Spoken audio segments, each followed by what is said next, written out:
Hello friend, PR novel series पे आपका हार्दिक स्वागत है। यहाँ पर आपको सुनने मिलेगा love story, heart stopping drama, romance, thrilling fantasy, revenge stories. अगर स्टोरी आपको अच्छा लगे तो इस चैनल को सब्सक्राइब कर लीजिएगा, लाइक शेयर और कमेंट कर दीजिएगा। Thank you. आरव पीछे मुड़कर समा को देखता है, पर फिर अपनी नजरें उस पर से फेर लेता है। समा की गोंद थोड़ी नीचे हो चुकी थी, जिससे उसके कोलर बोन और उसकी उभरी हुई बॉडी विजिबल हो रही थी। समा को अपने कपड़ों का ख्याल नहीं था। वो आरव से कहती है, क्या हुआ, तुम अपना मुंह क्यों फेर रहे हो? आरव कहता है, पहले अपने कपड़े सही करो। समा ये सुन खुद को देखती है। वो थोड़ी एम्बेरेंस हो जाती है और अपने कपड़े सही कर कहती है, हाँ अब तुम इधर देख सकते हो। आरव समा की ओर देखता है और पूछता है, क्या तुम्हें याद है कि कल क्या हुआ था? हम दोनों यहाँ कैसे आए? समा अपने चारों ओर देखती है और फिर डरते हुए कहती है, आरव ये हम कहाँ है? कहीं साहिल ने हमें किडनैप तो नहीं कर लिया ना? हमें जल्दी यहाँ से बाहर निकलना होगा। आरव कहता है, मतलब तुम्हें भी कुछ भी याद नहीं? ये मेरा घर है और ये मेरा कमरा है। समा कहती है, क्या सच में? मतलब कल रात तुमने मुझे बचा लिया? ये thank you Aarav, thank you so much. इतना बोल वो आरव के कमर से लिपट जाती है। आरव उसे खुद से दूर करता है और गुस्से में बोलता है, ये क्या कर रही हो तुम? कितनी बार बोलूं चिपको मत। समा बेड से खड़ी होकर आरव के करीब आती है और आरव के गालों को पकड़ उस पर किस कर कहती है, ओहो आरव, तुमने मुझ पर इतना बड़ा एहसान किया है कि मैं खुद को रोक ही नहीं पा रही हूँ। आरव उसे खुद से दूर धक्का देते हुए कहता है, मैंने तुम्हें बचाया पर मुझे कुछ भी याद नहीं। तुम्हें याद है तो तुम मुझे बताओ कल रात क्या क्या हुआ था? समा कहती है, कल? वो अपने दिमाग पर जोर देती है और कहती है, कल साहिल ने मुझे ड्रिंक पिलाई थी और फिर मुझे जबरदस्ती अपने साथ ले जा रहा था, पर तुमने मुझे बचा लिया। आरव थोड़ा इरिटेट होते हुए कहता, कैसे बचाया था, ये बताओ। समा कुछ सोचती है और कहती है, मैं बताती हूँ। तुमने न मुझे उस बदमाश गुंडे साहिल के हाथ से अपनी ओर खींचा ऐसे। वो अपने ही हाथ को खींचते हुए कहती है, और मैं सीधे तुम्हारे गले लग गई। बिल्कुल ऐसे। इतना बोल वो आरव के गले लग जाती है। आरव गुस्से में बोलता है, समा दूर हटो, पर समा नहीं हटती। वो बोलती है, तुम्हें कुछ हो रहा है क्या आरव? आरव कहता है, नहीं, पर तुम चिपक क्यों रही हो? समा आरव के सीने से होते हुए उसके नेक तक अपने फिंगर से वेली चलाने लगती है। आरव झट से उसका हाथ पकड़ लेता है और उसे खुद से दूर करते हुए कहता है, आगे क्या हुआ ये बताओ। समा आरव की आंखों में देख कर कहती, आगे का मुझे भी याद नहीं। इस वक्त दोनों एक दूसरे के बेहद करीब खड़े थे। आरव ने समा का दोनों हाथ पकड़ा हुआ था और समा आरव के आंखी में देख रही थी। तभी उन दोनों के कानों में एक प्यारी सी आवाज सुनाई देती है, भैया आप कब आए, और ये सुंदरी कौन है? आरव जल्दी से समा का हाथ झटक देता है और पीछे मुड़कर देखता है। गेट पर छोटी अपने स्कूल की बैग लेकर खड़ी थी। आरव उसके पास जाता है और कहता है, छोटी स्कूल जा रही है? छोटी हाँ में सर हिलाती है। आरव कहता है, ठीक है जाओ, पैसे चाहिए? पैसों का नाम सुन छोटी की आंखों में चमक आ जाती है। वो बोलती है, हाँ दोगे तो मैं मना नहीं करूंगी। आरव उसके सर पर टपली मारकर कहता है, ठीक है देता हूँ। इतना बोल वो अपने बेड के साइड में रखे टेबल के ड्रावर में से 100 का नोट निकालता है और छोटी को दे देता है। छोटी जल्दी से उसे अपने पॉकेट में रख लेती है और कहती है, मैं रिश्वत नहीं लेती भैया। मम्मी को जा रही बताने कि आपके कमरे में एक सुंदर लड़की है। इतना बोल वो वहां से 9-2-11 हो जाती है। आरव कुछ बोलता उससे पहले ही वो वहां से भाग चुकी थी और ये सब देख समा जोर जोर से हंसने लगती है। आरव उसे घूर कर देखता है और कहता है, हंस क्यों रही हो? समा कहती है, तुम उसे रिश्वत दे रहे थे, वो भी सिर्फ 100 रियली। सही किया उसने। आरव कहता है, मैं उसे रिश्वत नहीं दे रहा था। चलो अब नीचे, और हाँ मेरे 10,000 तैयार रखना। इतना बोल वो अपने कदे सही करते हुए बाहर निकल जाता है। समा भी अपना हुलिया सही करती है और एक नज़र खुद को आरव के अलमीरा में लगे शीशे में देख बाहर चली जाती है। समा जैसे ही नीचे जाती है, उसे हॉल में आरव किसी औरत से बात करता हुआ दिखता है। समा अंदाजा लगा लेती है कि हो ना हो ये आरव की माँ है। समा अपने दिमाग के घोड़े दौड़ाते हुए सोचने लगती है कि वो ऐसा क्या करे जिससे आरव की माँ उससे इम्प्रेस हो जाए। उसके दिमाग की बत्ती जलती है और वो जल्दी से जाकर आरव की माँ के पैर छू लेती है। ये देख आरव एक पल को शौक रह जाता है और समा को घूर कर आश्चर्य से देखता है, तो समा उसे एक आंख मारती है। आरव ना में सर हिलाता है और अपनी माँ की ओर देखकर कहता है, माँ यही है वो लड़की जिसे मैंने कल रात को बचाया था। ये बेहोश हो चुकी थी जिस वजह से मुझे इन्हें यहाँ लाना पड़ा। आरव की माँ कहती है, तुमने बिल्कुल सही किया बेटा। इतना बोल वो समा की ओर देखती है और कहती है, बेटा तुम बहुत प्यारी हो, क्या नाम है तुम्हारा? समा कहती है, वो आंटी मेरा नाम समा है। कल रात कुछ गंदे लोग मेरे पीछे पड़ गए थे। आरव की माँ समा से सर पर हाथ रखकर कहती है, बेटा अब तुम ठीक हो? समा हाँ में सर हिलाती है। आरव की माँ कहती है, ठीक है बेटा, सामने देखो मेरा रूम है, वहां जाकर फ्रेश हो लो, मैं नाश्ता लगती हूँ। समा कहती है, नहीं आंटी इसकी जरूरत नहीं है, मैं फिर कभी आऊंगी। मैंने अपने ड्राइवर को बुला लिया है, वो गाड़ी लेकर बाहर ही खड़ा है, मुझे अभी जाना होगा। आरव की माँ कहती है, ठीक है बेटा जैसा तुम चाहो, पर आना जरूर। समा उनके गले लगकर कहती है, जी आंटी बिल्कुल, और वैसे भी मैंने आपके बेटे से दोस्ती कर ली है तो अब आना जाना तो लगा रहेगा। वही उन दोनों की बातें सुन आरव को जलन हो रही थी। शायद ये पहली बार था जब उसकी माँ उसे भूल ही चुकी थी, और शौक भी लग रहे थे समा के मुंह से मीठी मीठी बातें सुनकर। समा आरव की ओर देख स्माइल करते हुए कहती है, क्यों आरव, हम दोस्त बन गए हैं ना? आरव कहना चाहता था कि नहीं, मुझे तुमसे कोई भी दोस्ती नहीं रखनी है, तुम जबरदस्ती मुझसे चिपक रही हो। पर जब वो अपनी माँ को भी अपने ओर देखता पाता है तो वो न चाहते हुए भी स्माइल के साथ अपना सर हाँ में हिला देता है। तभी वहां पर रूही आती है। आरव की क्रश वो चिल्लाते हुए हॉल में इंटर करती है, आंटी आरव है क्या? आज फिर मेरी बस छूट गई। सबकी नजर रूही पर जाती है। समा भी रूही को ऊपर से नीचे तक देखती है। रूही आज बहुत ही सुंदर लग रही थी। उसने आज ब्लैक कलर का स्वेट पहन रखा था और साथ में सिल्वर झुके कैरी की हुई थी। उसने बालों का पोली टेल बनाया हुआ था। समा उसे घुते हुए सोचती है, कौन है ये लड़की? क्या ये आरव को लाइक करती है? ऐसे रेडी होकर आने का क्या मतलब हुआ? बस छूट गई तो ऑटो से चली जाती ना। रूही आरव को देख उसके पास आकर खड़ी हो जाती है। तभी उसकी नजर समा पर जाती है। रूही आरव का हाथ पकड़कर कहती है, ये कौन है आरव? ये तुम्हारी कोई कजिन है? आरव कुछ बोलता उससे पहले ही समा बोल पड़ती है, नहीं मैं इसकी दोस्त हूँ। तुम कौन हो? रूही कहती है, मैं भी दोस्त हूँ और पड़ोसी भी। है ना आरव? आरव हाँ में सर हिलाता है। वही आरव की माँ ये सब देख मन ही मन स्माइल कर रही थी। समा कहती है, तुम कौन से कॉलेज में हो वैसे? रूही कहती, क्यों? समा कहती, मैं जा रही थी तो तुम्हें भी छोड़ देती, क्योंकि आरव तो अभी अभी सौ का ही उठा है ना, तो जब तक वो रेडी होगा तुम्हें कॉलेज के लिए लेट हो जाएगा। रूही समा को घूर कर देखती है और आरव की तरफ सवालिया नजरों से देखती है।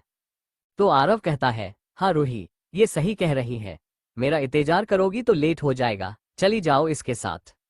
रूही अब आरव को घूर कर देखती है, जैसे उसे बोल रही जो कि वो उसे रुकने के लिए कहे। पर आरव ऐसा कुछ नहीं कहता, बल्कि वो ये कहता है, मैं जा रहा हूँ रेडी होने, मुझे काम पर जाने में देरी हो रही है। तभी रूही उसका हाथ पकड़ते हुए कहती है, पर आरव मैं तो इन्हें जानती भी नहीं। तभी समा कहती है, तो हो जाएगी ना, देखो हम दोनों आरव के दोस्त हैं ना, तो इस हिसाब से हम दोनों भी दोस्त हुए हैं ना आरव। आरव खुद को इस वक्त बहुत लाचार सा महसूस कर रहा था। वो क्या बोले उसे समझ नहीं आ रहा था। तभी उसकी नजर अपनी माँ पर जाती है, जो एक साइड होलर स्माइल कर रही थी। आरव अपने मन में कहता है, माँ को देखो कितना हंस रही है, मेरी हेल्प नहीं कर रही। आरव के दिमाग में एक आइडिया आता है और वो समा और रूही की तरफ देख कर कहता है, क्यों ना तुदोनी माँ से पूछ लो क्या करना है। ये सुन माँ का मुंह खुला का खुला रह जाता है और आरव एक स्माइल के साथ जितनी जल्दी हो सके वहां से अपने कमरे में चला जाता है। ये देख समा और रूही दोनों को ही अच्छा नहीं लगता। आरव की माँ रूही से कहती है, बेटा तुम आज चली जाओ समा के साथ।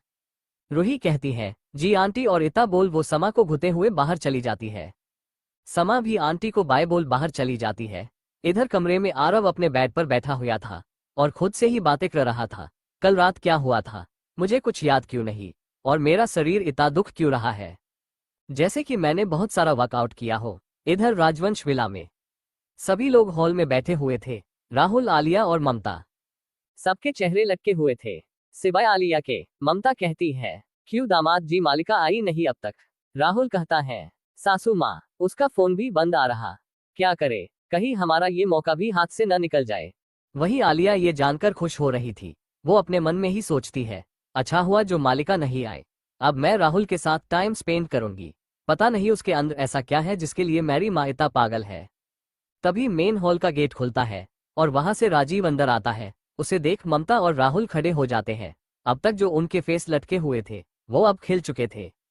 राहुल राजीव के पास जाता है, वो कुछ बोलता उससे पहले राजीव बोल पड़ता है, हैप्पी बर्थडे सर, ये लीजिए अपना गिफ्ट। राहुल बेसब्र होते हुए कहता, ठीक है, थैंक यू। मालिका कहा है। राजीव कहता है, ये गिफ्ट बॉस के ओर से ही है। राहुल कहता है, क्या मतलब है इसका कि वो इंसान फिर नहीं आ रही? राहुल का फेस मुरझा जाता है। तभी मालिका हॉल में इंटर करती है, जिसे देख सब चौंक जाते हैं और राहुल जल्दी से मालिका के पास जाता है और उसे गले लगाने के लिए आगे बढ़ता, पर तभी मालिका उसके हाथ में अपना फाइल थमाते हुए कहती है, हैप्पी बर्थडे डियर, पर इसके लिए वेट करो। इता बोल वो अपनी माँ के पास चली जाती है। राहुल मालिका के मुंह से वेट करो सुन खुश हो जाता है। उसके गाल शर्म से लाल हो जाते हैं, पर जैसे ही उसकी नजर सामने जाती है, वो तुरंत अपनी नजरें इधर उधर करने लगता है, क्योंकि ठीक उसके सामने आलिया सोफे पर बैठ उसे खा जाने वाली नजरों से घूर रही थी। तभी मालिका आलिया के पास जाती है और उसके बगल में बैठकर कहती है, क्या बात है, मेरी बहन मुझे देखकर खुश नहीं है? आलिया मालिका के गले लग कहती है, दी मैं नाराज हूँ आपसे, मुझे लगा था कि आप नहीं आओगे। मालिका कहती है, अच्छा तो तुम क्या चाहती थी कि मैं ना आऊं? बोलो तो मैं चली जाती हूँ। मलिका की ये बात सुन सब चौंक जाते हैं और आलिया को भूनने लगते हैं। आलिया कहती है, दी आप ऐसा क्यों कह रही है? वो मैं आपसे नाराज इसलिए थी क्योंकि आपने पहले अपने सेक्रेटरी को भेजा और इसने हम सबको डरा दिया था। दी मैं बहुत खुश आज हम सब एक साथ टाइम स्पेंड करेंगे। मालिका स्माइल करती है और कहती, पता है मैं बस तेरी टांग खींच रही थी। इधर राजीव अपने मन में सोचता है, ये लड़की कितनी अच्छी एक्टिंग करती है। जब मैं आया था तब सबसे ज्यादा खुश यही थी, बॉस के ना आने की बात सुनकर। इधर ममता और राहुल भी एक गहरी सांस लेते हैं, जैसे कि वे बाल बाल बचे हो। मालिका कहती है, मैं कमरे में फ्रेश होने जा रही, फिर हम साथ मिलकर लंच करेंगे। इता बोल वो राजीव की तरफ देखती है और कहती है, राजीव तुम शाम के पार्टी की तैयारियां करो। राहुल मलिका को रोकते हुए कहता है, मालिका हम सब ने पहले ही तैयारियां कर ली है। मलिका कहती है, ग्रेट, तो राजीव तुम ऑफिस चले जाओ, मैं आज पूरा टाइम अपनी फैमिली को देना चाहती हूँ। इता बोल वो ऊपर कमरे की ओर बढ़ जाती है। उसके जाते ही राजीव भी कुत्ते की दुम की तरह मलिका के पीछे पीछे चल देता है। उनके जाते ही अलिया गुस्से से टेबल पर रखे ग्लास को उठाकर नीचे फर्श पर फेंक देती है। उसकी आंखें लाल हो जाती है। ममता से अलिया की ऐसी हालत देखी नहीं जाती और वो आलिया के पास जाकर उसे गले से लगा लेती है। आलिया कुछ बोलने को होती है कि तभी ममता उसके मुंह पर हाथ रखते हुए कहती, शश चुप, चलो हम कमरे में चलकर बात करते हैं। इता बोल वो जबरदस्ती अलिया को अपने साथ ले जाती है। इधर विश्वनाथन प्रताप सिंह अपने कमरे में सोफे पर बैठे फोन पर किसी से बातें कर रहे थे। वो बोल रहे थे, किसी ने आरव की उस रूप का वीडियो तो नहीं बनाया है ना? अब जितनी जल्दी हो सके हमें आरव को अपने पास बुलाना होगा, उसकी शक्तियां बाहर आ रही हैं।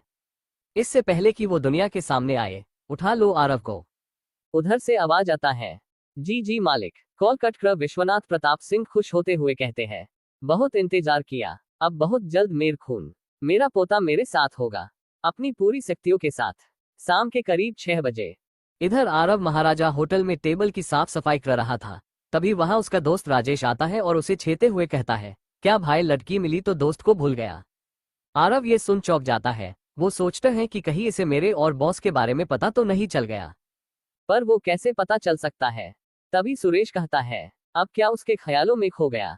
आरव हंसते हुए कहता है, अरे कौन सी लड़की यार? सुरेश कहता है, वही जो तुम्हें खोज रही थी, क्या नाम था? हाँ समा।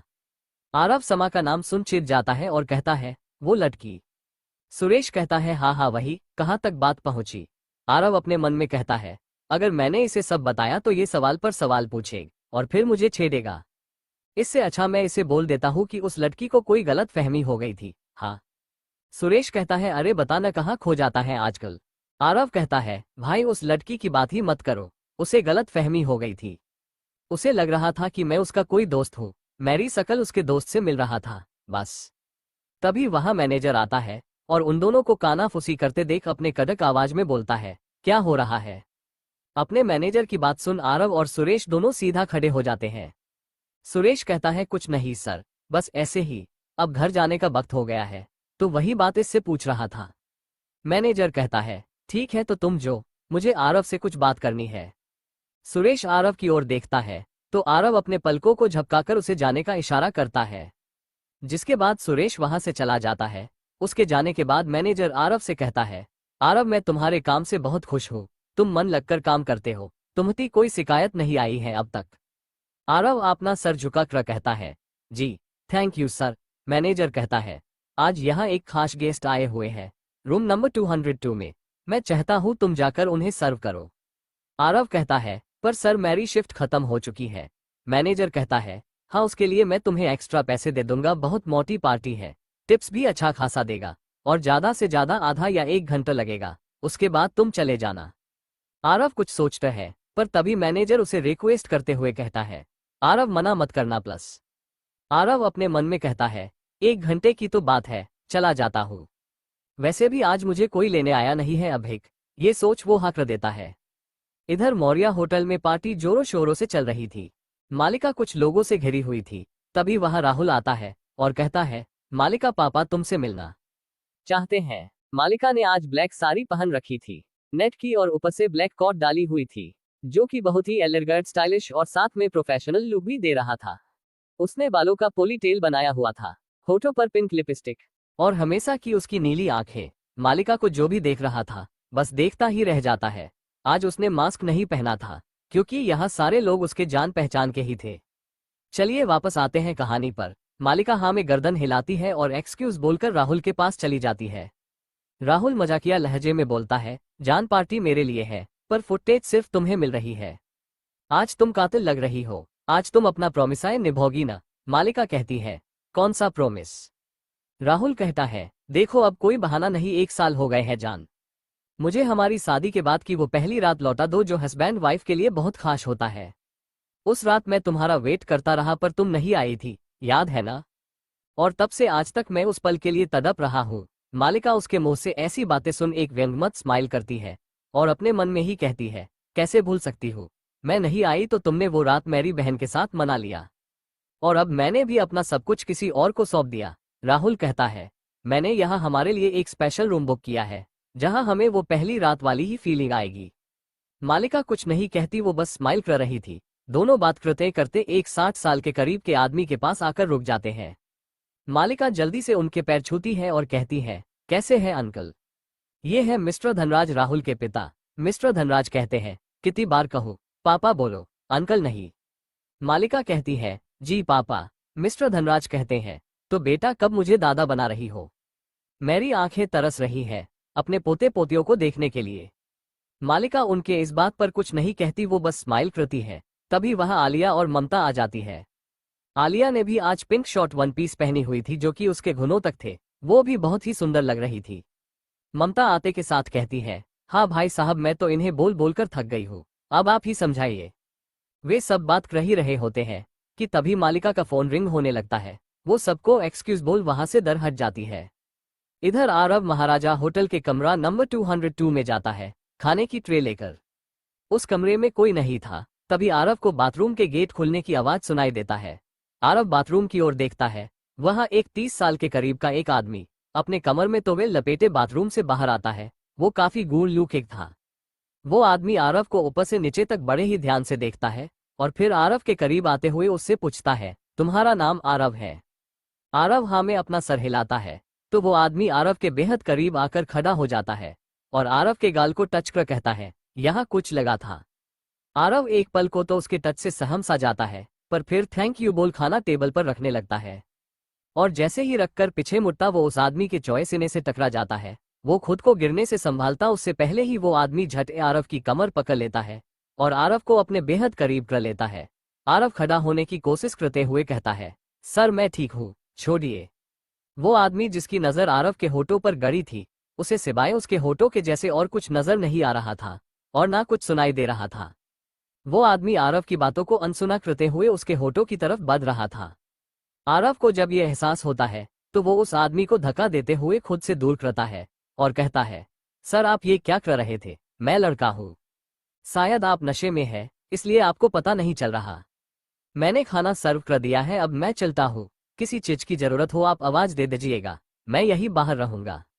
आरव जैसे ही अपना एक कदम आगे बढ़ता है, वो आदमी उसका हाथ पकड़ लेता है और उसे अपने करीब खींचते हुए कहता है, आरव ये नाटक क्यों कर रहे हो? मुझे पता है तुम बिल्कुल मेरे जैसे हो, तुम्हें खुद को रोकने की जरूरत नहीं है, ये हमारे बीच ही रहेगा और अगर तुम कहो तो हम रिलेशनशिप में भी आ सकते हैं। आरव कहता है, सर आप ये क्या बोल रहे हैं? मैं कोई लड़की नहीं हूँ, छोड़िए मुझे, आप नशे में हो। वो आदमी कहता है, आरव मैं नशे में नहीं हूँ, पर अब मैं नशा करना चाहता हूँ तुम्हारे इन नशीले होठों को पीकर। ये सब सुनकर तो आरव का दिमाग बिल्कुल खाली हो जाता, उसे समझ में नहीं आता कि ये क्या हो रहा है। क्या ये आदमी इतने नशे में है जो इसे पता नहीं चल रहा है कि उसके सामने एक लड़का खड़ा है। वही वो आदमी आरव के होठों की ओर लगातार झुक रहा था। आरव जल्दी से उसे खुद से दूर करते हुए कहता है, ठीक है सर, पहले आप खा लीजिए। इता बोल वो उस आदमी को अच्छे से वहां लगे चेयर पर बैठाता है। वही वो आदमी एकटक आरव को देखे जा रहा था। आरव अपने मन में सोचता है, भाग ले आरव, नहीं तो आज तेरी इज्जत एक लड़के के ही हाथों लुट ली जाएगी। कितना बही है ये, इसे समझ नहीं आ रहा कि मैं लड़का हूँ। इता बोल वो गेट की तरफ बढ़ जाता है, पर जैसे ही वो गेट खोलने की कोशिश करता है, गेट नहीं खुलता। ऐसा लग रहा था जैसे कि गेट किसी ने बाहर से बंद कर दिया है। वो कुछ सोचते उससे पहले ही उसे अपने कानों पे कुछ गिला गिला महसूस होता है। ये क्या वो आदमी आरव के एयरलॉक को लिख कर रहा था और घेरे से आरव के कमर को पीछे से ही पकड़ लेता है। आरव का अब दिमाग काम करना बंद कर चुका था। उसे समझ नहीं आ रहा था कि वो अब यहाँ से कैसे निकले। आरव किसी बर्फ की तरह अपने जगह पे जम सा जाता है। वही उस आदमी की पकड़ आरव के कमर पर कसती जा रही थी। आरव के एक तरफ वो बंद दरवाजा था तो वही उसके पीछे वो हबसी आदमी। बीच में बेचारा आरव दब रहा था। वो आदमी आरव के एयरलॉक की लिक करते करते उसके नेक तक आ गया था और वही उसके हाथ आरव के कमर से नीचे फिसल रहे थे। आरव का गुस्सा अब बर्दाश्त से बाहर हो रहा था। उसके हाथों की मुठियां कसने लगी थी, जिससे उसके हाथों की नस के साथ साथ उसके नेक के नस भी दिखने लगे थे। उसकी आंखें किसु जुगनू की तरह चमकने लगी थी। इस वक्त अगर कोई उसे सामने से देख ले तो डर जाए, पर वो आदमी आरव के पीछे था, जिस वजह से वो आरव को नहीं देख पा रहा था। पर उसे ऐसा जरूर लग रहा था कि उसने अब आरव के कमर के जगह लोहे के पॉल को पकड़ रखा है। आरव जैसे ही दरवाजे पे पंच मारने वाला होता है, दरवाजा खुल जाता है। अचानक दरवाजा खुलने से आरव थोड़ा लड़खड़ा जाता है, पर वो खुद को संभाल लेता है। पर वही वो आदमी जो आरव से चिपका हुआ था, वो खुद को संभाल नहीं पाता और गिर जाता है। आरव उसे गुस्से से घुता है। आरव की आंखें अभी भी चमक रही थी। उस आदमी को अपने आंखों पर भरोसा नहीं होता तो वो अपनी आंखें मलने लगता है और फिर दोबारा आरव की आंखों को देखता है जो उसे नॉर्मल लगता है। वही आरव को जब मैनेजर की आवाज सुनाई देती है तो वो पहले जैसा नॉर्मल हो जाता है। उसे थोड़ा अजीब लगता है, पर वो अपने ख्यालों को झटकते हुए मैनेजर से कहता है, सर बचा लो मुझे इस आदमी से, ये मुझे अपनी गर्लफ्रेंड समझ रहे हैं। मैनेजर काफी डरा हुआ था। वो हकलाते हुए बोलता है, आरव तुम नीचे जाओ, तुम्हें कोई लेने आया है। ये सुन आरव बहुत खुश हो जाता है। वैसे भी वो जितनी जल्दी हो सके वहां से निकलना चाहता था, पर 2 कदम जाने के बाद वो वापस रुकता है और मैनेजर को गुस्से से घुते हुए कहता है, आपने बस से दरवाजा बंद किया था। मैनेजर उसकी आंखों को देख डर जाता है, क्योंकि आरव की आंखें वापस से चमकने लगी थी। मैनेजर को अपना खून जमता हुआ महसूस हो रहा था। वो हकलाते हुए कहता है, नहीं नहीं आरव, मैं ऐसा क्यों करूंगा। हो सकता है दरवाजा जंग के कारण नहीं खुल रहा हो। तुम जाओ नीचे, कोई तुम्हारा वेट कर रहा है। आरव ये सुन वापस से नॉर्मल हो जाता है और बोलता है, मैं जा रहा हूँ। इता बोल वो नीचे जाने के लिए अपने कदम तेज कर देता है। मैनेजर एकटक आरव को जाते हुए रहा था, तभी उसे अचानक अपने गले पर किसी के गर्म सांसें महसूस होने लगती है। वो डर जाता है और पीछे मुड़कर देखता है। पीछे वही आदमी टोवेल में खड़ा था। वो मैनेजर के बेहद करीब खड़ा था और मैनेजर को ऊपर से नीचे तक घुते हुए कहता है, तुम भी ठीक ही हो, चलो। मैनेजर हिकलते हुए कहता है, सॉरी राघव सर। राघव कहता है, sorry, I don't like sorry. उसे तो तुमने भगा दिया, अब मेरे अंदर जो आग जल रही है उसे तुम बुझाओगे। इता बोल वो मैनेजर का हाथ कसकर पकड़ लेता है और उसे अंदर कमरे में खींच लेता है। वही मैनेजर ये बात सुन बौखला सा जाता है, मानो मौत उसके सामने खड़ी हो। वो खुद को छुड़ाने की कोशिश करते हुए कहता है, नहीं नहीं राघव सर, मैं वैसा नहीं हूँ, प्लस मुझे जाने दीजिए। पर राघव पर उसकी बातों का कोई असर नहीं होता। वो मैनेजर को बेड पर धक्का दे देता है और गेट बंद कर देता है। कुछ ही देर में कमरे से दर्द भरी चीखें बाहर तक सुनाई देने लगती है। इधर पार्टी हॉल में मालिका फोन पर बात कर रही थी। वो बोलती है, सब अरेंजमेंट हो गई है ना। उधर से राजीव की आवाज सुनाई देती है, जी बॉस आप बेफिक्र रहिए, और वो वेटर बिल्कुल आपके आसपास ही रहेगा। वो हमारा ही आदमी है, आप पहचान जाएगी। मालिका ओके बोल कॉल कट कर देती है और अपने आसपास देखती है तो उसे खुद से 4 कदम की दूरी पर एक वेटर खड़ा दिखता है। मालिका उसका फेस देख पहचान जाती है। वही वो वेटर मालिका को ग्रील करने के लिए अपना सर झुकाता है। इधर ममता राहुल को एक ग्लास देती है और कहती है, जाओ जाकर इसे अपनी बीवी को पिला दो। राहुल कहता है, पर सासू माँ इसकी क्या जरूरत है, वो खुद ही रेडी है। ममता अपने सर पर हाथ रखते हुए कहती है, हे भगवान, थोड़ी बुद्धि इस आदमी को भी दे देते। राहुल कहता है, भगवान को तो ऐसे बोल रही हो, जैसे हम कोई अच्छा काम करने जा रहे हैं और उसके लिए भगवान हमारा साथ देंगे, है ना। ममता कहती है, अरे बेवकूफ, मालिका का कोई ठीक नहीं है। वो कभी भी मुकर सकती है। उसे कोई इम्पोर्टेंट काम आ जाए, जैसे शादी की पहली रात को आई थी। तब क्या करोगे? राहुल कहता है, हाँ अब मैं समझ गया, थैंक यू सासू माँ। ममता कहती है, ज्यादा खुश मत हो, नहीं तो मेरी बेटी तुम्हें छोड़ेगी नहीं। राहुल कहता है, आप अपनी बेटी को संभाल लेना, नहीं तो जलन के कारण वो हमारा पॉल मालिका के सामने खोल देगी। ममता कहती है, तुम उसकी चिंता मत करो। राहुल ये सुन जल्दी से इधर उधर देखता है। जब उसे आलिया नजर नहीं आती तो वो ममता से पूछता है, वैसे आलिया है कहाँ? ममता कहती है, मैंने उसे नींद की दवा देकर कमरे में सुला दिया है, तुम बस अपना काम करो। राहुल ये सुन खुश हो जाता है और उस ग्लास को लेकर मालिका के पास चला जाता है, जो लगातार फोन पर किसी न किसी से बातें कर रही थी। राहुल मालिका के पास जाता है और उसकी कमर में अपना हाथ डालकर कहता है, जान, आज तो कम से कम अपनी नजरें मुझ पर डालो, अपने गरीब पति पर, जो तुम्हारे प्यार के लिए तरस रहा है, बिन पानी की मछली के जैसे तड़प रहा है। मालिका सरकस्टिक स्माइल के साथ कहती है, ओफ, कहाँ से सीखते हो ऐसी चीफ लाइनें? राहुल कहता है, लाइन चीफ नहीं है, मेरी बीवी का दिल पत्थर का हो गया है। मालिका कहती है, अच्छा जी। राहुल अपना ग्लास मालिका को देते हुए कहता है, हाँ अब लो, इसे पी लो। कब से देख रहा हूँ किसी न किसी से बातें ही किए जा रही हो, कुछ पिया भी नहीं। ये जूस है, पी लो और खुद को एनर्जी दो। मैं नहीं चाहता कि रात को तुम ये बहाना बनाओ। मालिका राहुल को खुद से दूर करते हुए कहती है, मुझे बहाना बनाने की जरूरत नहीं है, मैं जो चाहती हूँ वही करती हूँ। राहुल बोलता है, हम हाँ मेरी जान, गुस्सा क्यों होती हो? पियो इसे, तुम्हारे लिए ही लेकर आया हूँ। मालिका कहती है, तुम भी पियो। इता बोल वो अपने कुछ दूर खड़े वेटर को बुलाती है और उसके ट्रे से एक ग्लास उठाकर राहुल को दे देती है। ये वही वेटर था। राहुल भी खुशी खुशी वो ड्रिंक ले लेता है और पीने लगता है। मालिका बहुत ही थोड़ा थोड़ा थोड़ा पी रही थी।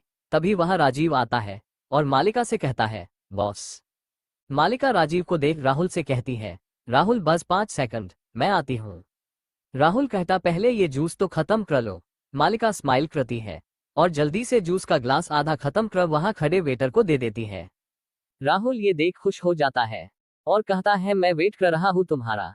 मलिका स्माइल कर राजीव के साथ चली जाती है। राजीव उसे एक और जूस का ग्लास देता है और कहता है, बॉस, इससे असर थोड़ा कम होगा। मालिका कहती है, गुड जॉब। आरव कहाँ है?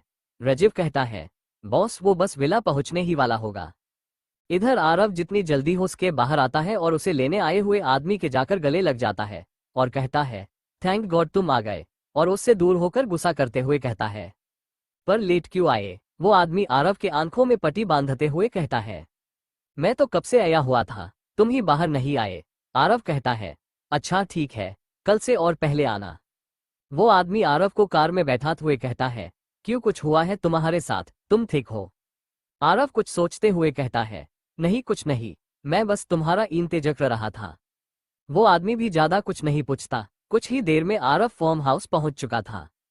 इधर सिया जो सोफे पर बैठ फोन में रील स्क्रॉल कर रही थी, उसकी नजर जैसे ही आरव पर जाती है, उसे एक शरारत सूझती है। वो अपने मन में कहती है, क्या बोल रहा था उस दिन, सॉफ्ट सॉफ्ट, मेरी पहली किस चुरा ली ना। अभी बताती हूँ इसे, अभी तो बॉस भी नहीं है। इता बोल वो वहां से एक तिरछी स्माइल कर किचन में चली जाती है। इधर मालिका राहुल के पास आती है और उसे बड़े ही सेडेक्टिव तरीके से उसके गाल पर अपने फिंगर घुमाते हुए कहती है, राहुल मुझे कुछ अच्छा नहीं लग रहा, प्लस मुझे कमरे में ले चलो। राहुल ये सुन खुशी से मानो जैसे पा हो जाएगा। वो जल्दी से अपने हाथ में लिए ग्लास को खत्म करता है और मालिका को कमर से पकड़ते हुए कहता है, हम हाँ जान, चलो मैं ले चलता हूँ। इता बोल वो वहां से मलिका को लेकर लिफ्ट में घुस जाता है। वहीं ममता ने जब ये देखा तो उसकी खुशी का भी कोई ठिकाना न रहा।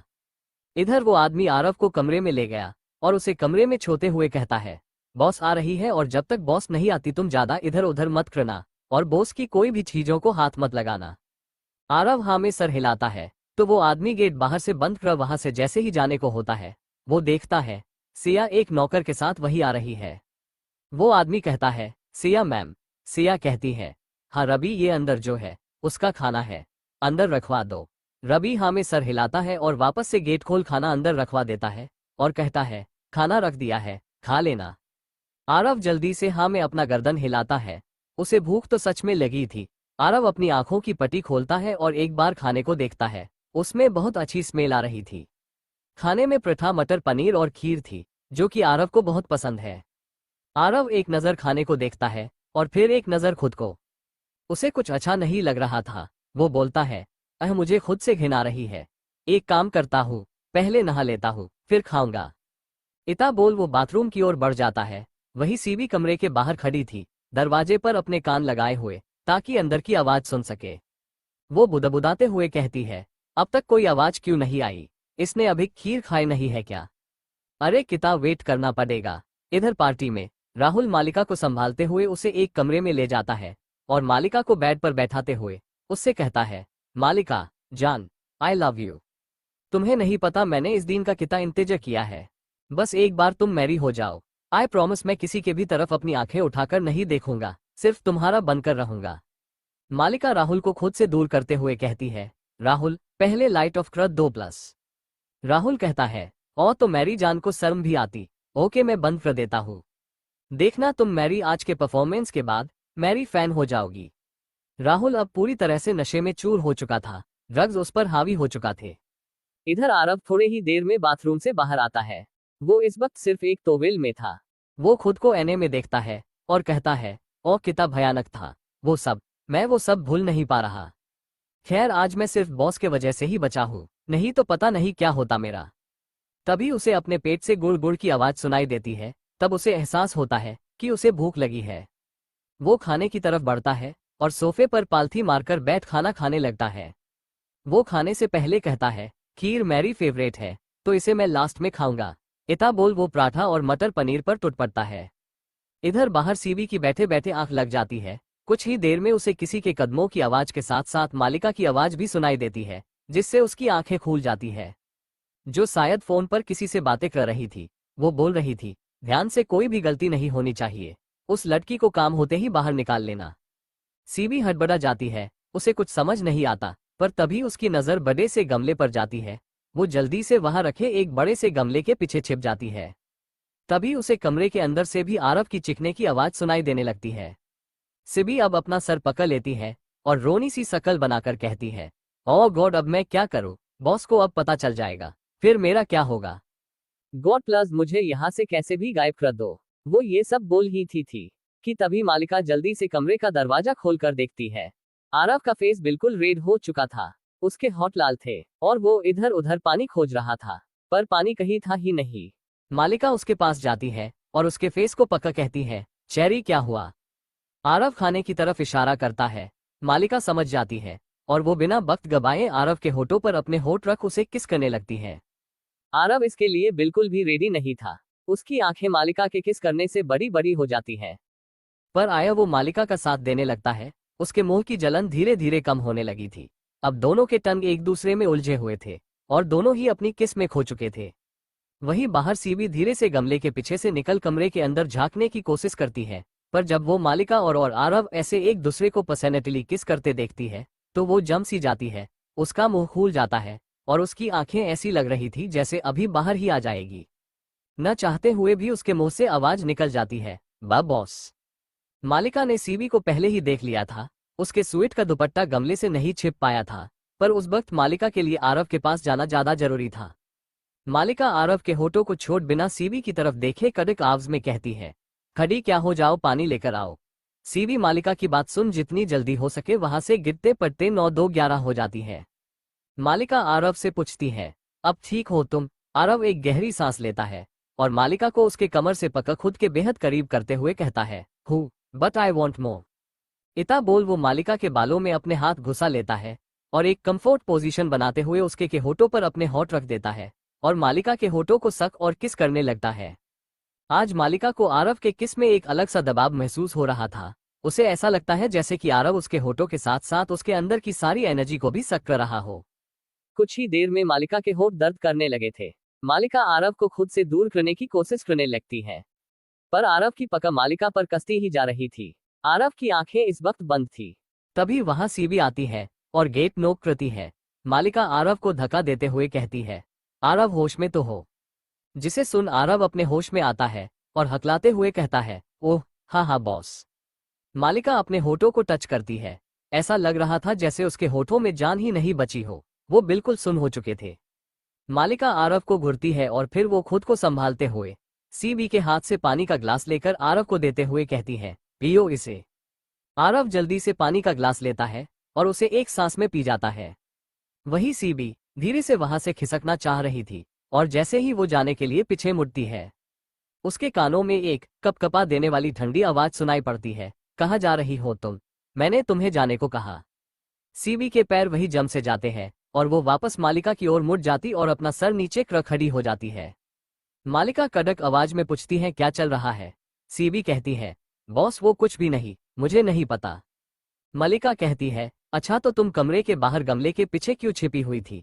सीबी की हालत ये सुन और भी ज्यादा खराब हो जाती है, उसके हाथ पैर कांपने लगते हैं। तभी आरव कहता है, बॉस इस खीर में बहुत सारी मिर्ची है। मालिका कहती है, मिर्ची वो भी खीर में? इतना बोल वो सीबी को घूने लगती है। सीबी ने इस वक्त मास्क पहन रखा था, पर तब भी वो कितना डरी हुई है ये साफ साफ पता चल रहा था, क्योंकि वो अपने होठों को डर के कारण अपने ही दांतों से काटे जा रही थी।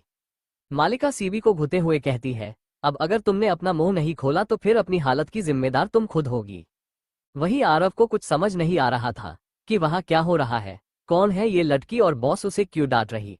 वो कभी मलिका को देखता है तो कभी सीबी को। तभी सीबी डरते हुए कहती है, सॉरी बॉस, वो मैंने ही खीर में मिर्ची डाली थी। ये सुन आरव सीबी को खा जाने वाली नजरों से घूर कर देखता है। मलिका कहती है, बोलती जाओ। सीबी कहती है, वो बॉस उस दिन मुझे इसकी वजह से पनिशमेंट मिली थी ना, तो बस इसलिए। मालिका अपने कोल्ड मगर कड़क आवाज में बोलती है, खीर वाली कटोरी उठाओ। सीबी एक नजर मालिका को देखती है तो मालिका गुस्से में बोलती है, जल्दी। सीबी ये सुन जल्दी से अपना गर्दन को हाँ में हिलाती है और कटोरी अपने हाथ में उठा लेती है। मलिक कहती है, उस दिन भी तुम्हारी गलती थी, इसकी आंखों पर पट्टी बंधी थी, पर तुम्हारी आंखें तो खुली थी ना। और आज फिर तुमने एक नई गलती की, तुम्हारा बचपना कब जाएगा? आरव अपने मन में कहता है, अच्छा तो उस दिन मैं इसी से टकराया था। मेरी तो गलती ही नहीं थी, बॉस बिल्कुल सही बोल रही है। सीबी के आंखों में आंसू आ जाते हैं, वो कहती है, सॉरी बॉस। पर मलिका उसके सॉरी को इग्नोर करते हुए कहती है, चलो अब ये सारा खीर जल्दी से खत्म करो। उसकी ये बात सुन सीबी और आरव दोनों ही चौंक जाते हैं और मलिका की ओर देखने लगते हैं। आरव अपने मन में कहता है, एक ही चम्मच में मेरी ये हालत हुई, इसे तो बॉस ने पूरा खाने कहा है, कैसे सहेगी ये? आरव ये अपने मन में ही बोल सकता था, क्योंकि मलिका का गुस्सा देख वो कुछ बोलने की हिम्मत नहीं कर पा रहा था। मालिका गुस्से में एक बार और कहती है, बस 1 मिनट है, इसे खत्म करो। मालिका के ऊपर से राजीव की दी हुई एंटीडोट का असर अब खत्म हो रहा था और मलिका के ऊपर दोबारा ड्रग का असर होने लगा था, जो कि राहुल ने उसे ड्रिंक के जरिए दिए थे। सीबी अपनी लाल आंखों से आरव को देखती है और एक ही झटके में सारा खीर खा जाती है। उसके आंखों से पानी बहने लगते हैं। तभी आरव सीबी ने जो पानी का जग और ग्लास लाया था, आरव जग उठाकर जल्दी से सीबी को दे देता है। उससे सीबी की हालत देखी नहीं जा रही थी। वही मलिका उसे घूर कर देखती है तो आरव अपनी नजरें नीचे कर लेता है। मालिका सीबी से कहती है, अब जाओ तुम, आई होप कि तुम दोबारा ऐसी बचकानी हरकतें नहीं करोगी। सीबी का फेस पूरा रेड हो चुका था, वो अपना मुंह जग में लगाए हुए ही बाहर चली जाती है। उसके जाते ही मालिका कमरे का गेट बंद करती है और आरव का हाथ पकड़ बाथरूम की ओर बढ़ जाती है। आरव भी बिना कुछ बोले उसके साथ बाथरूम में चला जाता है। मालिका शावर ऑन कर उसके नीचे खड़ी हो जाती है और आरव को भी अपने बेहद करीब कर उसके दोनों हाथ अपने कमर पर रख आरव के आंखों में देखकर कहती है, cherry, I need you, now love me. Aarav भी मालिका को उसके कमर से पकड़ उसे खुद में चिपकाते हुए कहता है, बॉस आप ठीक है। मलिक अपने फिंगर आरव के होठों पर रख उसे चुप करा देती है और अगले ही पल वो आरव के सीने पर अपने होठों को रख उसे स्ककरने लगती है। आरव को आज बहुत ही अजीब सा एहसास हो रहा था। उसे अपने अंदर होते हुए बलाव को समझ नहीं पा रहा था। उसे आज अपने अंदर पहले से कई गुना ज्यादा गर्मी का एहसास हो रहा था मालिका के करीब आने से। और अगले ही पल वो मालिका के बालों को कसकर अपने मुट्ठियों में भर उसके फेस को ऊपर कर अपने होठ मालिका के होठों पर रख देता है। उसके आंखें चमकने लगती है। आरव मालिका के होठों को अपने होठों में दबा लेता है और उसे पैसेनेटली किस करने लगता है। मालिका भी उसका साथ दे रही थी। साथ ही आरव के हाथ मालिका के पूरे बॉडी को एक दबाव के साथ एक्सप्लोर कर रहे थे। आरव के हाथ जो कुछ देर पहले सॉफ्ट थे, वो अब किसी रोड की तरह हार्ड हो चुके थे। मालिका को ये सब बहुत ही अच्छा लग रहा था। हालांकि उसे दर्द भी हो रहा था, पर ड्रग्स के असर के कारण उसे दर्द का पता नहीं चल रहा था। आरव के हाथ जैसे ही मालिका के कमर पर कसती है, मालिका में मुंह से एक दर्द भरी आह निकलती है जिसका फायदा उठा आरव मलिक के मुंह में इंटर करता है और उसे फ्रेंच किस करने लगता है। अब मालिका के टंग और आरव के टंग एक दूसरे से उलझे हुए थे। करीब 20 मिनट के पसैनेट किस करने के बाद मालिका के होठ और मुंह दोनों ही दर्द करने लगे थे। वो आरव से अलग होना चाह रही थी, पर आरव उसे आज छोड़ने को तैयार ही नहीं था। वो लगातार मालिका के होठों को सक किए जा रहा था, जैसे कि वो न जाने कितने वक्त से प्यासा हो। मालिका के बॉडी में एक अलग सी बेचैनी हो रही थी। उसे अपने होठों में हो रहे दर्द का एहसास हो रहा था, पर वही दूसरे ही पल उसकी डिजायर बढ़ रही थी, जिस वजह से वो आरव को रोक नहीं पा रही थी। पर अब मालिका को सांस लेने में प्रॉब्लम हो रही थी। वो आरव का साथ देना छोड़ चुकी। वो बस अपने होठों को आरव के होठों से छुड़ाने की कोशिश कर रही थी, पर आरव को तो जैसे कोई एहसास ही नहीं था। ऐसा लग रहा था जैसे कि ये आरव है ही नहीं, क्योंकि पहले आरव जब भी मालिका के करीब आता था, वो इस बात का पूरा ख्याल रखता कि कहीं वो मालिका को ज्यादा हर्ट न कर दे। वो उसे सिर्फ प्लेजर दिया करता था। करीब 30 मिनट के बाद आरव मालिका के होठों पर एक बाइट कर उसे छोड़ देता है, और मालिका की सारी जो उसके शरीर से चिपक चुकी यही वो एक झटके में उसे मालिका के बॉडी से खींचकर निकाल देता है। मालिका इसके लिए रेडी नहीं थी। वो तो अपनी सांस को कंट्रोल करने की कोशिश कर रही थी, पर उतने में ही आरव उसके साड़ी को उसके बदन से अलग कर देता है, और अब वो मालिका के ब्लाउज की डोरी खोल उसे भी मालिका के बॉडी से एक झटके में अलग कर देता है। आरव बिल्कुल भी जेंटल नहीं था, वो बहुत रूड हो रहा था। उसने मालिका के ब्लाउज को 2 भाग में कर दिया था, जिससे मालिका की एक चीख निकल जाती है। मालिका आरव के आंखों में देख रही थी। आरव की आंखें किसी जुगनू की तरह चमक रही थी। उसके फेस के एक्सप्रेशन डार्क थे। वो मालिका के एयरलॉब को बाइट करते हुए कहता है, किसी और की भी स्मेल आ रही है। हाँ, आई डोंट लाइक इट। इतना बोल वो झटके से मालिका को अपने गोद में उठाकर बाथटब में चला जाता है। वही मालिका बस हैरानी से आरव की आंखों में देखे जा रही थी। मालिका कुछ कहने को होती कि तभी उसके मुंह से एक आह निकल जाती है, क्योंकि आरव मालिका के नेक पर किस के साथ साथ बाइट भी करना स्टार्ट कर चुका था। मालिका उसे खुद से अलग करते हुए कहती है, चेरी बी जेंटल, बहुत दर्द हो रहा। प्लस आरव एक पल को रुकता है और मालिका के आंखों में देखता है। मालिका भी आरव की आंखों में देखती है। आरव उसके फेस को पकड़ कहता है, I can't control, let me do. मालिका कुछ नहीं कहती, वो बस आरव के चमकती हुई आंखों को देखे जा रही थी। ऐसा लग रहा था जैसे वो आरव की आंखों से मोहित हो रही हो। आरव उसके फेस को अपने हाथों से अचकता है। वो उसके फेस से मास्क हटाकर उसे देखना चाहता था, और वो अपने हाथ मास्क को निकलने के लिए आगे बढ़ाता है, पर अगले ही पल वो रुक जाता है और अपने हाथ मालिका के बैक पर रख मालिका के ऊपर बॉडी पर बचे कपड़े को भी उतार फेंक देता है, और अपने होठ मालिका के नेक पर रख उसे रफली किस और बाइट करने लगता है। वही मालिका सिवाय मौन करने के कुछ नहीं कर पा रही थी। आरव धीरे धीरे और वाइल्ड होता जा रहा था। वो मालिका के नेक से नीचे आता है, उसके कॉलर बोन को सक करता है, और साथ में उस पे अपने विल्डनेस का निशान भी बना रहा था। धीरे धीरे वो और नीचे जाता है, और अब मालिका के मुंह से दर्द भरी सिसकियां निकले लगती है, क्योंकि आरव मालिका के बेबीज को बहुत ही रफली सक और बाइट कर रहा था। मालिका के हाथ आरव के बालों में कस जाती है, और वो उसके बालों को पकड़ उसे खुद से अलग करने की कोशिश करती है, पर वो कर नहीं पाती। वही आरव को तो जैसे इस वक्त मालिका के दर्द से कोई मतलब ही नहीं था। वो बस खुद को सेटिस्फाई कर रहा था। अब मालिका की आंखों से आंसू बहने लगते हैं। उसे सच में बहुत दर्द हो रहा था। आरव खुद को कंट्रोल ही नहीं कर पा रहा था। मालिका को ऐसा लग रहा था कि अब थोड़ी ही देर में वो अपना होश खो देगी कि तभी आरव रुक जाता है और मालिका को अपने गोद में उठा लेता है। मालिका अपने दोनों हाथ आरव के नेक के चारों ओर लपेट लेती है और अपना फेस उसके सीने पर रख लंबी लंबी सांसें लेने लगती है। वही आरव उसे लेकर बाथरूम से बाहर आता है और उसे बेड पर लेटा देता है और खुद भी उसके ऊपर आ जाता है। मालिका आरव के फेस को टच करते हुए कहती है, चेरी, तुम्हारी आंखें बहुत चमक रही है और तुम्हारे ये हाथ मुझे बहुत हार्ड लग रहे हैं। वही आरव मालिका के बातों को इग्नोर कर उसके दोनों हाथों को पकड़ उसके सर के ऊपर करते हुए मालिका की आंखों में देखता है और कहता है, I need you very badly. इतना बोल वो फिर से मालिका के होठों पर अपने होठ रख देता है और उसे किस करने लगता है। एक हाथ से उसने मालिका के दोनों हाथों को पकड़ रखा था और दूसरे हाथ से आरव मालिका के बेबीज पर रख मालिका को प्लेजर दे रहा था, जिससे मालिका अपना दर्द भूल आरव का साथ देने लगती है। करीब 1 घंटे के बाद आरव मालिका से हल्का दूर होता है और एक नजर मालिका को ऊपर से नीचे तक घूरता। मालिका की आंखें बंद थी और वो गहरी गहरी सांसें ले रही थी। आरव एक डेविल स्माइल के साथ उसके अंदर इंटर जाता है, जिससे कमरे में मालिका की एक दर्द भरी चीख गूंज जाती है। आरव अपनी मूवमेंट को तेज करते हुए मालिका के बेली और कमर को सहलाने लगता है। मालिका की चीखें कुछ ही देर में एक मदहोशी भरी सिसकियों में बदल जाती है और वही आरव अपनी डिजायर को पूरा करते हुए मालिका के पूरे बॉडी को अपने दोनों हाथों से एक्सप्लोर कर रहा था। करीब 2 घंटे बाद आरव मालिका के ऊपर से हटता है और उसके बगल में आकर लेट जाता है। मालिका बहुत थक चुकी थी, उसमें अब बिल्कुल भी जान नहीं बची थी। उसकी पूरी बॉडी लाल हो चुकी थी आरव के किस और बाइट करने से। वहीं आरव के डिजायर्स खत्म ही नहीं हो रहे थे। करीब 2 मिनट बाद वो फिर से उसके कमर को पकड़ उसे खुद में चिपकाते हुए मालिका के नेक को सक और किस करने लगता है और अपने दूसरे हाथ से मालिका के बेबीज पर दबाव बनाने लगता है। मालिका जो थक कर अभी अपने नींद की आगोश में जाने ही वाली थी कि वो आरव की इस हरकत से इरिटेट हो जाती है और वो गुस्से से कहती है, cherry plus top knob more than enough for today. पर आरव अपने होश में कहा था, जो उस पर मालिका के बातों का असर होता। वो झट से मालिका के ऊपर आ जाता है और उसके होठों को अपने अंगूठे से रब करते हुए कहता है, no not for me, I want more more and मोर।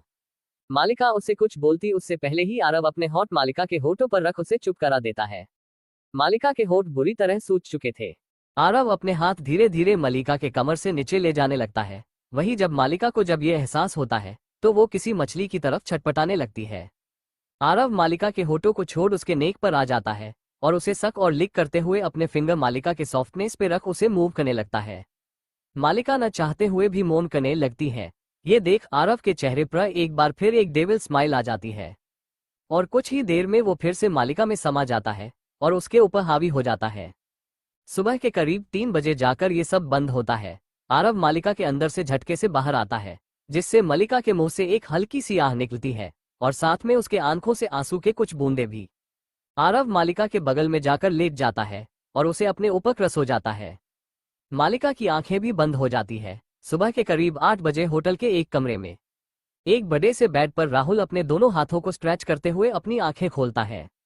वो खुद को एक अजान कमरे में देख पहले तो घबरा जाता, फिर उसकी नजर खुद पर जाती है। वो इस वक्त बिना कपड़ों के था। उसके अपर बॉडी पे बाइट और लिपस्टिक से कारीगरी की हुई थी, मतलब निशान थे। राहुल ये सब देख खुश हो जाता है और खुश होते हुए उन निशान पे अपने हाथ फेरता है और कहता है, हाँ फाइनली तुम मैरी हो ही गई मालिका। पर मुझे कुछ याद क्यों नहीं आ रहा कि मैंने कैसे प्यार किया तुमसे। इतना बोल वो अपना सर पकड़ लेता है और रात को क्या क्या हुआ वो सब याद करने की कोशिश करता है। उसे सब धुंधला याद आ रहा था। वो कहता है, मैंने मालिका को कमरे तक लेकर आया, फिर उसने लाइट को ऑफ करने कहा। हम एक दूसरे के साथ ड्रिंक किया, उसके बाद उसने मुझे बेड पर सुलाए और फिर मेरे ऊपर आ गई। ओह गॉड, कितनी वाइल्ड थी वो। लव यू मालिका, यू आर अमेजिंग। पर वो सुबह सुबह मुझे छोड़कर कहाँ चली गई।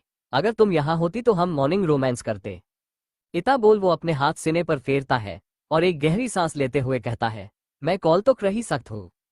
इधर मालिका के फार्म हाउस पर आरव और मालिका दोनों ही एक दूसरे से लिप्त क्रस हो रहे थे और सूर्य के किरणें खिड़की से छनकर उनके ऊपर पड़ रही थी, जिससे बचने के लिए दोनों एक दूसरे के और करीब आ जाते हैं और दोनों ही अपना फेस एक दूसरे के सीने में छिपा लेते हैं। पर तभी मालिका का फोन रिंग होने लगता है।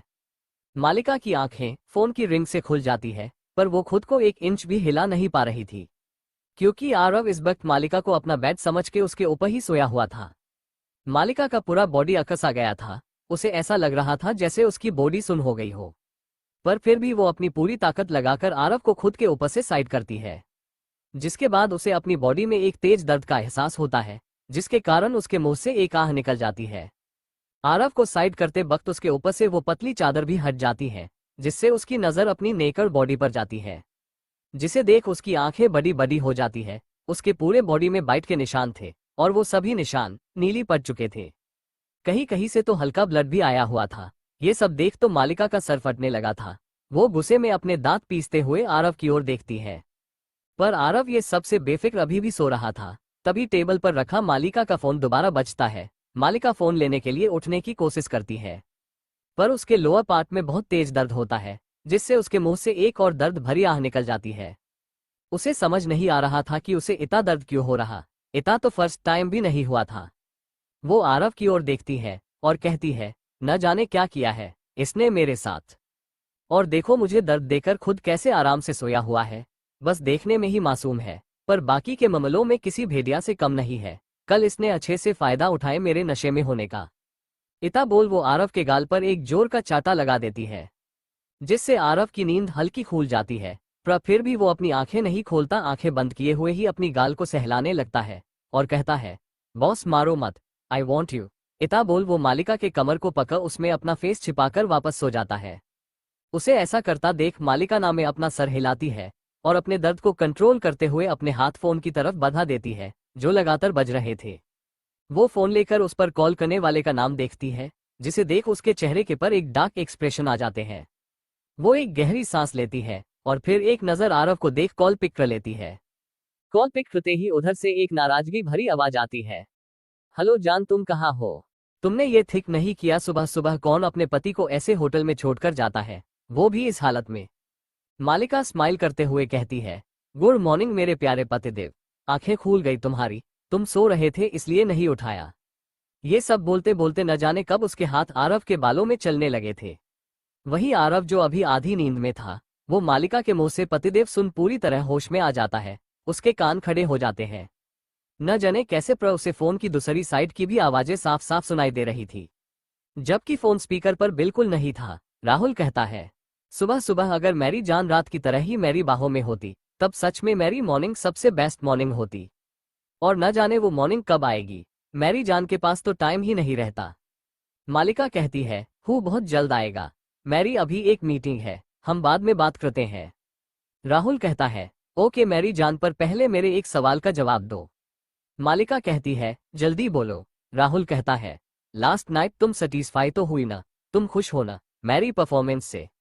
इस बात पर मालिका की पकड़ आरव के बालों पर कस जाती है और वो आरव के बालों को अपने मुट्ठी में भरते हुए कहती है, बहुत ज्यादा वाइल्ड थे तुम लास्ट नाइट, बहुत थका दिया है मुझे। अब फोने रखो, मुझे लेट हो रहा है। इता बोल वो कॉल कट कर देती है। वही आरव ये सब सुन गुस्से से पागल हो रहा था। अचानक ही उसकी पकड़ मालिका की कमर पर कस जाती है, जिससे मालिका के मुंह से एक दर्द भरी चीख निकल जाती है और वो आरव के कंधे पर मारते हुए कहती है, चेरी ये क्या कर रहे हो तुम, छोड़ो, दर्द हो रहा। आरव गुस्से से मालिका के पैरों को पकड़ खींच देता है, जिससे मालिका वापस बेड पर लेट जाती है। ऐसे अचानक आरव के खिंचने एक दर्द भरी आह उसके मुंह से निकल जाती है और वो गुस्से से चीखते हुए आरव से कहती है, चेरी तुम पागल हो गए हो, ये क्या हरकत है, छोड़ो मुझे। आरव मालिका के ऊपर आते हुए उसके आंखों में देखने लगता है और बोलता है, बॉस सॉरी, पता नहीं मुझे क्या हो गया था। मालिका आरव को खुद से दूर करने की कोशिश करती है, पर आरव की पकड़ मालिका के हाथों पर कस जाती है और वो मालिका के आंखों में देखकर उससे पूछता है, बॉस अभी आप किससे बातें कर रही थी? मालिका ये सुन थोड़ी घबरा जाती है, जैसे कि उसकी कोई चोरी पकड़ी गई हो। उसका गला सूखने लगता है, पर फिर वो उल्टा आरव से ही पूछती है, मतलब तुम मेरी सारी बातें सुन रहे थे? आरव अपनी पकड़ कसते हुए दोबारा से कहता है, बॉस आप किससे बात कर रहे थे? मालिका अपने मन में सोचती है, मैं इससे इतना अड़ा क्यों रही हूँ? आखिरकार हमारे बीच एक कॉन्टेक्ट के अलावा कुछ नहीं है। मुझे बस इससे एक बच्चा चाहिए, ऐसे डरना नहीं चाहिए मुझे। और फिर वो आरव के आंखों में देखकर कहती है, मैं अपने हस्बैंड से बात कर रही थी, सुन लिया, अब छोड़ो। ये सुनते ही आरव की पकड़ मालिका पर ढीली हो जाती है, पर फिर वो उससे दोबारा पूछता है, कल रात आप यहाँ आने से पहले उसके साथ थी?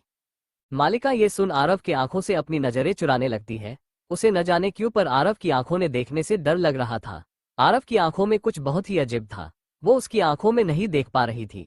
ऐसा लग रहा था जैसे उसकी आंखें मलिका को अभी के अभी जलाकर राख कर देगी। आरव मलिका को कुछ न बोलता देख उसके ऊपर से उठ जाता है और अपने कमर पर टॉवेल लपेट बिना मालिका को देखे बाथरूम में चला जाता है। और उसके जाते ही मालिका के आंखों से आंसू के कुछ बूंद उसके गालों पर आकर गिर जाती है। जब उसे ये एहसास होता है तो वो जल्दी से अपने आंसुओं को पोंछ लेती है और कहती है, मैं क्या कर रही हूँ, मैं ऐसे कमजोर नहीं पड़ सकती, ये सिर्फ एक कॉन्ट्रैक्ट ही है, उसके खत्म होने के बाद हमारे रास्ते फिर से अलग हो जाएंगे। मुझे कुछ भी फील करने की जरूरत नहीं है, और वैसे भी मैं शादीशुदा हूँ, ये जानने के बाद आरव खुद कॉन्ट्रैक्ट खत्म होने के बाद मुझसे दूर चला जाएगा। वो खुद को संभालते हुए अपने पैर नीचे रखती है।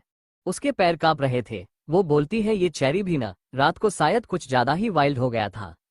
ड्रग्स की वजह से मुझे ज्यादा कुछ याद भी नहीं, पर तभी उसके दिमाग में ये बात आती है, क्या ये जानने के बाद वो मेरे साथ ऐसे ही पेश आएगा या फिर ये कॉन्ट्रैक्ट तोड़ देगा? ये सब सोचते हुए वो मुश्किल से 3 से 4 कदम चली ही होगी कि उसके पैर उसका साथ छोड़ देते हैं और वो गिर जाती है, जिससे उसके मुंह से एक चीख निकल जाती है। आरव जो इस वक्त बाथटब में बैठे अपने गुस्से को कंट्रोल करने की कोशिश कर रहा था, उसे जब मालिका की चीख सुनाई देती है, वो बिना एक पल की भी देरी किए तो वेल लपेट बाहर आता है तो देखता मालिका फर्श पर गिरी हुई है और उठने की कोशिश कर रही है। ये देख आरव का गुस्सा कहीं गायब हो जाता है और उसकी जगह आंखों में मालिका के लिए फिक्र नजर आने लगती है। वो जल्दी से मालिका के पास जाता है और उसे एक झटके में अपनी गोद में उठा लेता है और बिना उसके तरफ देखे उससे पूछता है, बाथरूम में जाना है।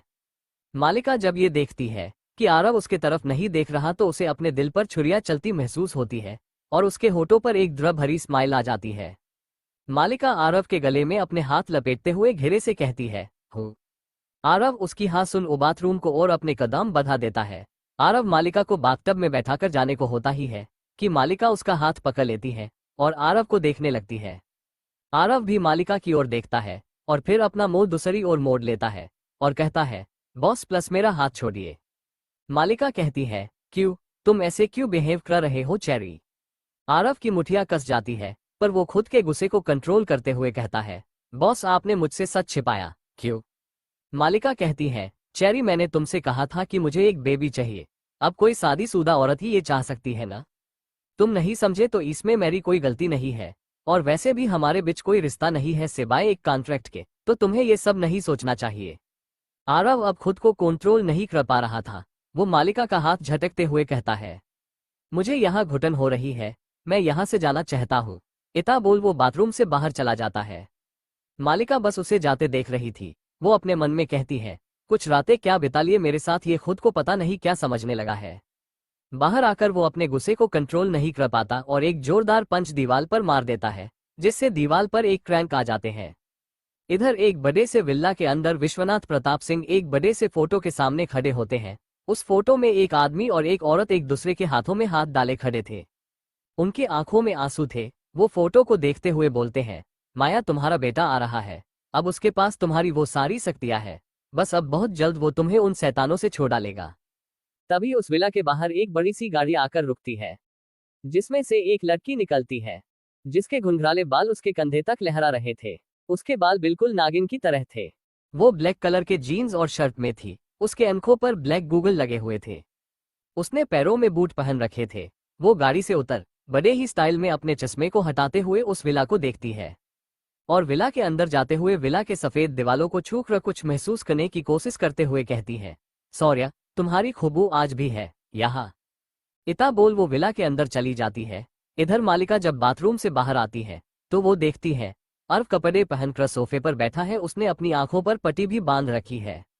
मालिका हंसते हुए कहती है, वाह क्या बात है चेरी, आज तो तुम यहाँ से जाने के लिए बेताब हो रहे हो। इतना बोल वो वहीं पे कपड़े चेंज करने लगती है। आरव को मालिका की खुशबू मदहोश कर रही थी, उसे अपनी ओर खिंच रही थी। आरव न चाहते हुए भी मालिका की खुशबू की ओर बढ़ जाता है। मालिका जो इस वक्त अपने कपड़े पहनने में बिजी थी, उसे अचानक से अपने पीठ पर किसी की गर्म हाथों का एहसास होता है। वो जल्दी से पीछे मुड़ती है तो देखती है आरव उसके बैग को बड़े ही सेंसुअल तरीके से अच कर रहा था पर उसके आंखों पर अभी भी पट्टी बंधी हुई थी। मालिका आरव का हाथ पकड़ लेती है और कहती है, क्या कर रहे हो ये चेरी, अभी तो तुम मुझे देखना भी नहीं चाह रहे थे ना, तो अब क्या हुआ।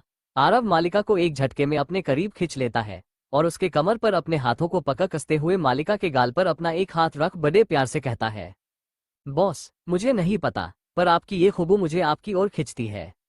मैं आपसे दूर नहीं जाना चाहता। आप उस आदमी को छोड़ दो, मुझसे शादी कर लो। मैं आपको बहुत खुश रखूंगा, बहुत प्यार करूंगा और मैं पैसे भी बहुत सारा कमाऊंगा। आपको उसके पास जाने की जरूरत नहीं है। प्लस बॉस, इतना बोल वो अपने होठ मालिका के होठों पर रख देता है और उसे रफली किस करने लगता है जैसे कि वो अपने अंदर का सारा गुस्सा उस किस के जरिए निकाल रहा हो। मालिका को अपने होठों में दर्द होने लगता है पर वो कहीं न कहीं आरव की तकलीफ दूर दर्द को समझ रही थी, इसलिए वो उस दर्द को अपनी आंखें बंद किए हुए बर्दाश्त करने की कोशिश करती है। पर करीब 10 मिनट बाद भी जब आरव मालिका को नहीं छोड़ता तो मालिका उसे खुद से दूर करने के लिए अपनी पूरी ताकत के साथ धक्का देती है और कहती है, आरव तुम बहुत अजीब बिहेव कर रहे हो, तुम अभी जाओ। आरव कहता है, क्या मतलब है आपका। मालिका अपने कपड़े पहनते हुए कहती है, यही कि हमारे बीच सिर्फ एक ही रिश्ता है और वो है कॉन्ट्रैक्ट का और उसके अलावा और कुछ नहीं और ना कभी हो सकता है, इसलिए तुम अपने दिमाग से इन फालतू बातों को निकाल दो। आरव कहता है, पर बॉस। इससे आगे वो कुछ कहता, मालिका उसे बीच में ही रोकते हुए कहती है, चेरी प्लस, बस अब एक शब्द और नहीं। इतना बोल वो अपना फोन उठाती है और किसी को कॉल कर कहती है, अंदर आओ। इतना बोल वो कॉल कट कर देती है। कमरे में एकदम सन्नाटा पसर जाता है आरव की हाथों की मुठियां कसी हुई थी। उसका फेस रेड हो रहा था, उसके गर्दन पर लाल रशेस पड़ रहे थे। उस शांति को भंग करते हुए उस कमरे का गेट नॉक होता है। मालिका जल्दी से जाकर दरवाजा खोलती है। सामने राजीव खड़ा था। मालिका कहती है, इसे इसके जॉब पर जाकर छोड़ दो और मुझसे ऑफिस में आकर मिलो। राजीव हाँ में अपना सर हिलाता है और आरव का हाथ पकड़ कहता है, चलो। आरव भी बिना कुछ कहे वहां से चल देता है। इधर वो लड़की विला के अंदर आती है और कहती है, दादू आप कहाँ हो और शौर्य कहाँ है। तभी उसे सीढ़ियों से उतरते हुए विश्वनाथ प्रताप सिंह दिखते हैं, जिन्हें देख वो लड़की खुश हो जाती है और जल्दी से जाकर उनके पैर छूकर आशीर्वाद लेती है। विश्वनाथ प्रताप सिंह उसके सर पर हाथ रखकर कहती है, छाया खुश रहो, कैसी हो बेटा। छाया कहती है, बस ठीक हूँ और बस आपके बुलावे का इंतजार कर रही थी दादू, अब वो पूरा हुआ। शौर्य कहाँ है दादू। विश्वनाथ प्रताप सिंह स्माइल करते हुए कहते हैं, बेटा इतना उतावलापन भी ठीक नहीं, बहुत जल्द तुम उससे मिलोगी। हमने तुम्हें यहाँ इसलिए तो बुलाया है, अब वक्त आ गया है। छाया कहती है, इसका मतलब उसकी शक्तियां बाहर आ रही है। विश्वनाथ प्रताप सिंह कहते हैं, हाँ बिल्कुल, अब तुम उसे सिखोगी कि उसे अपनी शक्तियों को कैसे कंट्रोल करना है। छाया कहती है, जी बिल्कुल, पर वो है कहाँ दादाजी। विश्वनाथ प्रताप सिंह कहते हैं, आज शाम तक वो यहाँ होगा, अभी तुम जाओ जाकर आराम करो। छाया उदास होकर कहती है, ठीक है। इधर गाड़ी में आरव चुपचाप बैठा हुआ था। वो पूरे रास्ते कुछ भी नहीं बोला था। राजीव को थोड़ा अजीब लगता है और लास्ट तक वो आरव से पूछ ही लेता है। राजीव कहता है, आरव क्या हुआ है तुम्हें, तुम आज कुछ बोल क्यों नहीं रहे। आरव कहता है, नहीं कुछ, पर क्या मैं कुछ पूछूं। राजीव कहता है, हाँ पूछो ना। आरव कहता है, क्या बॉस अपने पति से बहुत प्यार करती है। एक पल को तो राजीव ये सुन चौंक जाता है, पर फिर अगले ही पल वो आरव की ओर देखते हुए कहता है, ये सब बातें किसने कही तुमसे। आरव कहता है, आप बस मेरे सवाल का जवाब दो। राजीव कहता है, देखो आरव, मैं बॉस से रिलेटेड कोई भी सवाल का जवाब नहीं दे सकता और मुझे भी नहीं पता ये। चलो आ गए तुम अपने जॉब पर। इतना बोल वो आरव के साइड का दरवाजा खोलता है और कहता है, कोई कुछ नहीं कहेगा, अंदर जाओ और अपना काम करो। इतना बोल राजीव वापस गाड़ी में बैठ वहां से चला जाता है। इस तरह की और भी अच्छी स्टोरी सुनने के लिए PR नोवेल स्टोरीज चैनल को सब्सक्राइब कर लीजिए।